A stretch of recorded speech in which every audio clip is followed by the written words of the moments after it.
everyone, welcome to another episode of Tea Time with Tommy, the pro wrestling podcast with Tommy, NORBZ, and me. Let's raise, I have a glass today. And NORBZ has a Starbucks coffee. Starbucks, baby. Caramel brulee latte, They're not sponsoring us, NORBZ. If they sponsor us, they can bring it on.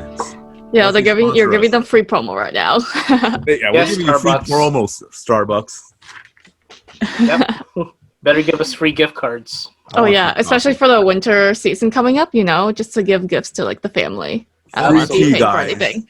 Free tea. Free tea. Free tea want. For everyone. Yes. Show is called Tea Time. Anyways, on this episode, we're doing an AEW hot take. I think we haven't done one in maybe 1 or 2 weeks or something like that, but we're bringing it back this week. Only been 2 weeks, Britt. Darn. Okay, I think our listeners been missing it. I don't know. That's what I'm thinking. It's been a while. 2 weeks is a long time. Okay. Anyways, first up, we're going to be talking about the AEW Winters is Coming.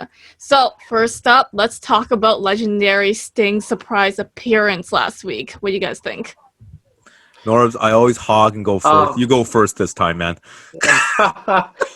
Gladly. Yes, shocking return for the icon Sting, a multiple-time world champion, and it was stunning. It was an absolute unbelievable surprise on AEW Dynamite last week on Winter is Coming. Yeah, and they did indeed brought Winter, and they brought the icon with them, the Scorpion Deathlock of Sting to AEW. Yeah, he's staring down at the Nightmare Family and into Darby Allin.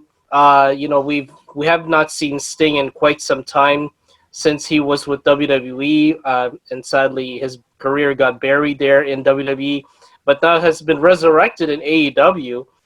It'll be interesting, really, to see what Sting will do next in AEW. I heard that he signed a multi-year contract full-time with AEW. So he's there now, you know, making huge head waves for everyone, for the fans, and for, you know, even the older fans. It really is, you know, he is an icon. He's a legend. He's a Hall of Famer. And, yeah, definitely he's going to take the roster by storm. And this is something that the fans have been wanting to see for so long, especially for the 18 to 49 demographics. They do love Sting. He's a beloved character for many, many years to come. So definitely a great surprise for the AEW fans. What do you have to say about that? Oh, so yeah, what NORBZ said, man, what a shocker. Sting coming out. I have to say, guys, that theme music was amazing, by the way. It sounds kind of familiar. Was that like I don't know if that was an old Sting song, NORBZ? Back at WCW days, but it was kind of like the Crow. He's brought back like a little bit of a mix of the Crow persona, as well as yeah, that dark Sting character that we all loved back in WCW back in the late 90s when he brought that Crow character to the fold. Right, good point. So, like, it was the Crow character, and of course, he comes out, and man, was that a shot. They should have saved that for the end, though. I don't know why they did that, and then went to the title match. Made no sense to me. Like, the AEW creative team is amazing, guys, but why didn't they make that the ending? They just jumped to the... anyways, yeah. Great, amazing storyline. Everyone is just up in arms. They're talking about the legendary Sting coming back. I think it's a great move by AEW. Bring him back. Now, of course, he's like, what is he, in his 50s now? Can he move like the young Sting 60s. now? 60s, wow. So, yeah. I don't know. Like, hopefully they don't totally deter his reputation because, I mean, he's still great. He's still athletically, he's still a great athlete, but at 60, I don't know if he can move the same. So let's see what the creative team puts in scenarios for Sting. But yeah, him eyeing Darby Allin that time and just looking into Darby Allin's eyes and seeing if Darby Allin has what it takes. I think Sting found out he does. Also, that when he was looking right into Cody Rhodes, that was a great epic moment, guys. And Arn Anderson used to be the Four Horsemen back in the NWA days. NWA days. Absolutely. Yeah. Has no clue about that because they go way back, Arn Anderson and the Four Horsemen and Sting. Yeah, exactly. Yeah. So I think it's great, guys. Here's hoping maybe they'll bring another character from WCW, Lex Luger, Sting's friend. Who knows? But that's another topic down the road. But yeah, it's a great thing that happened. Winter is coming. That Sting came back. Yeah. Other than Sting's surprise appearance, what else did you guys liked from Winter is Coming? I mean, Go ahead, Tom. no, go. No, man, I always go first, Norms. You go. I feel bad. The title match between Jon Moxley and Kenny Omega was another barn burner. Good call. Kenny Omega shocking the wrestling world by winning the AEW World Championship from the proud papa, actually, Jon Moxley, who his wife, Renee Young, gave birth to a baby girl. Congratulations to the couple. Congrats, John. And, congratulations indeed. The daughter's name is Rue, actually. Very nice name. And Kenny Omega shocking the wrestling world, beating Jon Moxley for the title with the assist of his longtime friend Don Callis, who was on commentary in that match. He is the executive vice president of Impact Wrestling. So I do smell a cross promotion happening right at this moment in time. After the match, Callis got involved in Omega and Moxley's match, and after the match, Omega won the title, and he ran off with Don Callis into a moving vehicle to a waiting vehicle actually, and Callis made an announcement that Omega is going to make an appearance tonight actually on Impact Wrestling. I'm following what is happening there right now. I have Access TV on behind me. So, we're going to have to be very attentive of what Kenny Omega might do as he makes an appearance on Impact Wrestling. In fact, I heard that there's a bus waiting to happen. He's waiting in the wings outside of the arena at Impact Wrestling right now. So it'll be interesting to see what will he do and how this night will unfold after Impact Wrestling is done off the air. A very good point, Norbs. And yes, valid. We got to see Impact going on right now, right? So we'll see what happens with that. Right at this moment. Right at this moment. So this is like Norbs, the man of knowledge of wrestling. This is why I always go first, because when he goes first, I don't have anything else to add. So thanks, Norbs. So you just covered the whole thing on that Kenny Omega topic. And our amazing moderator host here, Norbs, Brittany, is falling asleep. So I think we should get her. You should get some coffee and tell her what's going on with you. We gotta get more Starbucks for her now. More Starbucks for me. So there you go, guys. My two co-hosts. There's nothing in my cup, actually. It's nothing. It's a prop. My one co-host is falling asleep. My other co-host is just taking everything from the topics. I don't know what to say. But what I will add, because that was beautifully put by Norbs there, guys, what I will add is basically, is it a cross-promotion? Now, what is there to gain for AEW, though? Impact, everything's to gain. Everything's to gain. Knowing the head media person that we've met, Britt and I met him, great guy. Ross Foreman. I do remember him. Okay, yeah. I wonder, of course, he's a smart guy, very knowledgeable in the wrestling industry. So he's probably thinking, okay, let's go for it, right? But I wonder what AEW is going to gain for it. Maybe working together, they can put more of a viable product together to compete against WWE. Like, I mean, AEW is already being WWE on its own, but I guess just for cushion's sake, they'll add more. Like, I'm not sure why they would cross-promote AEW, but hopefully they will. It's good for Impact Wrestling, and it's good for AEW. It's a win-win for both. Like, I mean, AEW has nothing to lose. They just got to add more wrestlers, right? So here's thinking.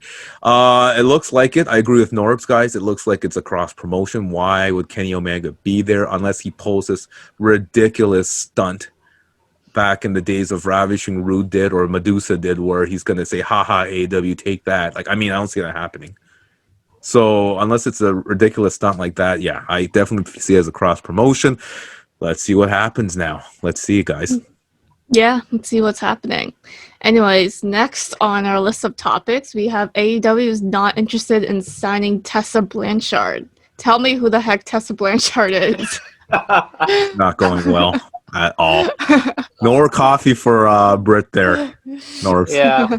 I got to get her wired with the Starbucks that we have here, or some more tea.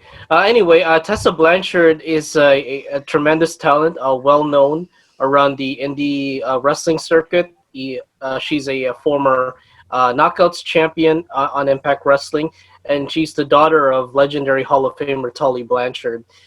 Yeah, she's not signed with anyone right now. Free agent, probably one of the hottest free agents right now. And I think she recently got engaged as well. So definitely, it's going to be interesting to see where she will land. I don't think that she may be going into AEW anytime soon. Although AEW's women's division needs a little bit more boost. Other than Britt Baker and Hikaru Shida there, it would be nice to sign with AEW and reunite with her father there, managing at AEW. Tully Blanchard. Tessa's a very talented individual, and you know what? WWE might snatch her at any time right now. NXT's probably the perfect place for her. It's a very cutting edge program still, the best brand in WWE right now at this moment. So I won't be surprised if NXT makes a huge surprise for everyone to have Tessa Blanchard go there. Norbs, you say she's like the hottest free agent right now. Like, why do you think she's not signed? Maybe, I don't know. She's probably asking for a lot, or maybe she's trying to get a interesting contract going on. Who knows? Yeah, she's definitely out there. A premier entertainer and very talented individual. I've seen her wrestle for a couple of years now, and like any promotion will definitely love to have her in their program. What do you think, Tommy? See, now this is okay. I'm not letting you go first anymore, Norms. You took everything. I don't know what to say anymore. I'm done. Come on, Tom. I'm done with this, man. You can do it. Got my co-host moderator, beautiful moderator, was falling asleep at the mic, and I got you covering everything. I can't even say anything. What is going on in this episode? That's all good. Actually, I think you have something to say with this. Me and Norbs thought this topic was weird, but maybe let's talk about MJF's Twitter feud with legendary singer Dionne Warwick. I was going to say something about Tessa Blanchard. Huh? I was just going to add. Okay, word. Yeah. I'll be quick though. I'll add the word like hottest. Yeah, they know why. The other word hottest implies that she is hot. That's what Norbs meant, right? On that when you said hottest free agent? Well, hottest free agent as in like the hottest commodity right now, and for a signing of a contract very soon. Just say it, man. Yeah. Always gotta be professional. All right, so and she's beautiful. That's why she's the hottest. But real quickly, I don't know. I'm not gonna question AEW and their executive team and their creative team and Cody Rhodes and everyone. But I mean, why won't they sign her? Like, I mean, the women's division, like Norb's well put, is it needs more talent. And all you have is Hikaru Shida abandoned and Nyla Rose and Britt Baker. That's it. You gotta add more. So it's really questionable. Unless Big like Norb's, Swole. I love Big Swole. Big Swole. Don't forget about Big Swole. Don't forget about Big Swole. Yes. Exactly. But like that's what I mean. And Brandy Rhodes, the lovely Brandy Rhodes, Cody Rhodes' wife. But like they're missing a lot of women's talent there. So I think I agree with Norbs. Like maybe she's asking for too much money. It's the only reason why I don't think AEW is signing her. Or maybe she's got a bad rap the way she left Impact Wrestling. But if I was AEW, I'd sign her because they need her more than NXT does. NXT has already a lot of talent. So yeah. Okay, now let's talk about this Twitter feud that you really want to talk about, Tommy. Yes. So go ahead, Tom. Go ahead, Tom. I want to bring an amazing topic for viewers to change it up a bit. I don't know if this will still increase our viewers. It better. But I have found out that MJF is in a Twitter feud with the legendary singer Dionne Warwick. So I don't know if Norbert, you know who she is? Yes, I know who she is. I'm Googling her right now. I don't know who she is. Bridge generation who's watching this has no clue who Dionne legendary singer back in the 60s and 70s. 60s, 70s, 80s, and 90s. She was famous. She's like 80 years old. Like, how are you on the Twitter feud with like an 80-year-old woman? Listen, Britt, she's a legend, all right? You can't insult her. She's been good for 4 decades. She was popular for 4 decades, 50s to the 90s. So, yeah. So, Dion, please forgive Brittany for making fun of you there. So basically, yeah, the feud is going on. If you guys saw the tweets, I think it was Warwick that made fun of the debutante dance with Chris Jericho and MJF and the dinner thing. And I saw MJF's tweet. Now, is this all MJF's little like shending his persona, his character he's trying to do, or was he for real? Because he was going at Dionne Warwick, like making fun of her song, calling her princess, saying, yeah, in the most most important way he could say it, like you don't want to see us in the street or something, like I don't know, like don't be a wrestler, Dionne. It was pretty bad. And Dionne Warwick didn't back down with her comments. So, I mean, it's pretty funny. I just want to add that as a topic just for fun, guys. But, I mean, it's pretty funny how that... We'll see. Keep you guys posted with how that Twitter feud goes. So MJF started it with Dionne Warwick? Oh, Dionne Warwick started it because she... wow. This 8-year-old woman has sass. Yeah, and she started... For an 80-year-old woman, like, you can't mess with her. I wouldn't mess with her. Really? I think MJF's going into something he doesn't want to go into. Love the guy, but he really should not be going into this. She, not just her, she could have some, like, big bodyguards there. Like, I mean, like, what, I would not mess with her either way. She has friends in many places, that's for sure. Mm-hmm. She's a legend. Most definitely. Legend, yes. Even though she's 80 years old. Well, as a legend, you usually legends are like old. Oh. I'm just like, I thought MJF picked a feud with like this 8-year-old. I'm like, why are you picking on an 80-year-old? But it's like the reverse. So you're making fun of 80-year-olds now. That was going on. Like you guys, I'm being a little bit ageist right now. You guys got on me for making fun of Hikaru Shida. This is like, come on now. What's going on? You lot ageist. Anyways, maybe on our next episode we'll give you guys some updates on this Twitter feud. Okay. Yes, and hopefully, viewers, my moderator will stay awake for the next episode, and my other host will give me some room to talk about more topics. So.